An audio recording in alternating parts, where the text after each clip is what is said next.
Assalamualaikum warahmatullahi wabarakatuh.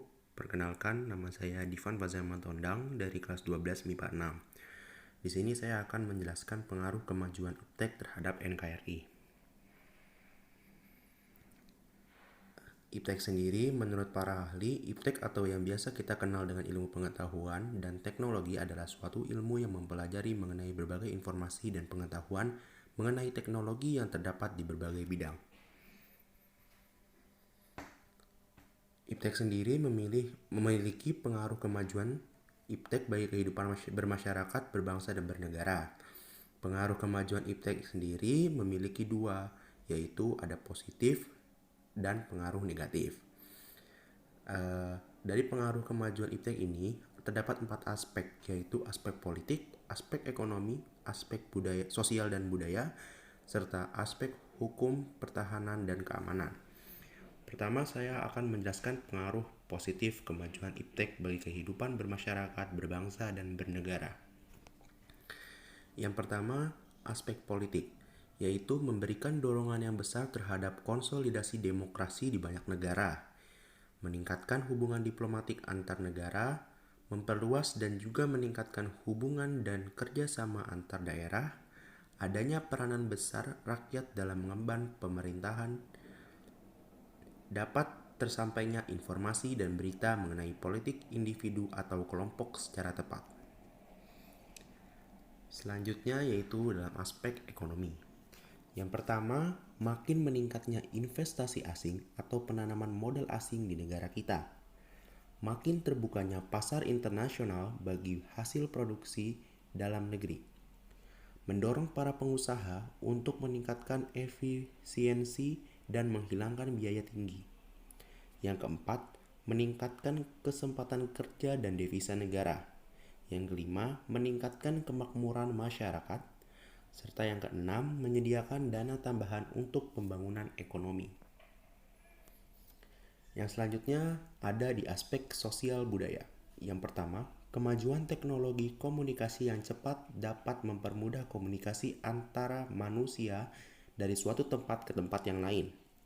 Yang kedua, sosialisasi kebijakan pemerintah dapat lebih cepat disampaikan kepada masyarakat. Yang ketiga, informasi yang ada di masyarakat dapat langsung dipublikasikan dan diterima oleh masyarakat. Selanjutnya dalam aspek hukum, pertahanan, serta keamanan. Yang pertama, makin menguatnya supremasi hukum, demokratisasi, dan tuntutan terhadap dilaksanakannya hak asasi manusia. Dua, menguatnya regulasi hukum dan pembuatan peraturan perundang-undangan yang memihak dan bermanfaat untuk kepentingan rakyat banyak. Yang ketiga, makin menguatnya tuntutan terhadap tugas-tugas penegak hukum, yaitu polisi, jaksa, dan juga hakim yang lebih profesional, transparan, dan dapat dipertanggungjawabkan. Yang keempat, menguatnya supremasi sipil dengan mendudukan tentara dan polisi sebatas penjaga keamanan, kedaulatan, dan ketertiban negara. Jadi cukup banyak ya pengaruh iptek yang positif terhadap negara kita. Negatif iptek bagi kehidupan bermasyarakat, berbangsa, dan bernegara. Oke, selanjutnya pengaruh negatif iptek bagi kehidupan bermasyarakat, berbangsa, dan bernegara. Nilai-nilai yang dibawa iptek seperti keterbukaan, kebebasan, dan demokratisasi tidak menutup kemungkinan akan disalahartikan oleh masyarakat Indonesia. Akibatnya hal tersebut terjadi akan menimbulkan terganggunya stabilitas politik nasional seiring dengan terjadinya tindakan-tindakan anarki sebagai reaksi terhadap sikap pemerintah yang menurut mereka tidak terbuka, tidak memberikan kebebasan, dan tidak demokratis kepada rakyatnya.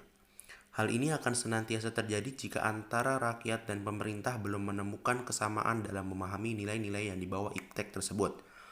Pengaruh negatif lainnya dari kemajuan iptek yang mesti diwaspadai adalah munculnya gerakan-gerakan radikalisme dan terorisme. Para pelaku gerakan tersebut pada umumnya merupakan orang-orang yang terampil dalam memanfaatkan teknologi. Tidak jarang di antara mereka mempunyai keterampilan dalam merakit senjata, merakit bom, dan sebagainya. Hanya sayangnya keterampilan mereka tersebut digunakan untuk mengganggu keamanan negara sehingga stabilitas negara menjadi terancam. Sama dengan pengaruh positif iptek bagi kehidupan bermasyarakat, berbangsa, dan bernegara yang tadi saya sudah jelaskan, dalam pengaruh negatif juga ada beberapa aspek. Yang pertama, aspek ekonomi. Indonesia akan dibanjiri oleh barang-barang dari luar seiring dengan jadinya perdagangan bebas yang tidak mengenal adanya batas-batas negara. Hal ini mengakibatkan makin terdesaknya barang-barang lokal terutama yang tradisional karena kalah bersaing dengan barang-barang dari luar negeri. Yang kedua, cepat atau lambat perekonomian negara kita akan dikuasai oleh pihak asing seiring dengan makin mudahnya orang asing menanamkan modal di Indonesia, yang pada akhirnya mereka dapat mendikte atau menekan pemerintah atau bangsa kita. Dengan demikian, bangsa kita akan dijajah secara ekonomi oleh negara investor. Yang ketiga, akan timbulnya kesenjangan sosial yang tajam sebagai akibat dari adanya persaingan bebas. Persaingan bebas tersebut akan menimbulkan adanya pelaku ekonomi yang kalah dan yang menang.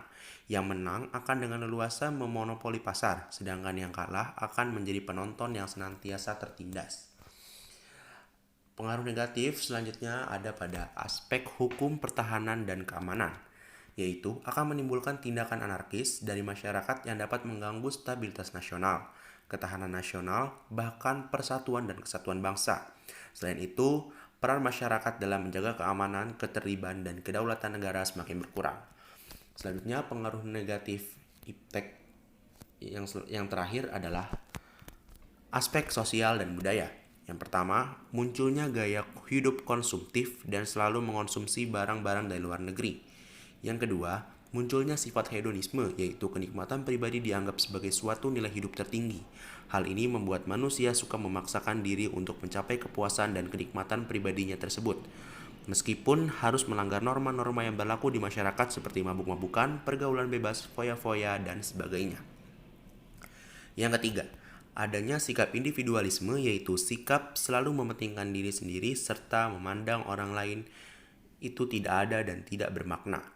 Sikap seperti ini dapat menimbulkan ketidakpedulian terhadap orang lain, misalnya sikap selalu menghardik pengemis, pengamen, dan sebagainya. Mungkin sekian dari saya. Terima kasih, semoga bermanfaat. Kurangnya mohon maaf. Wassalamualaikum warahmatullahi wabarakatuh.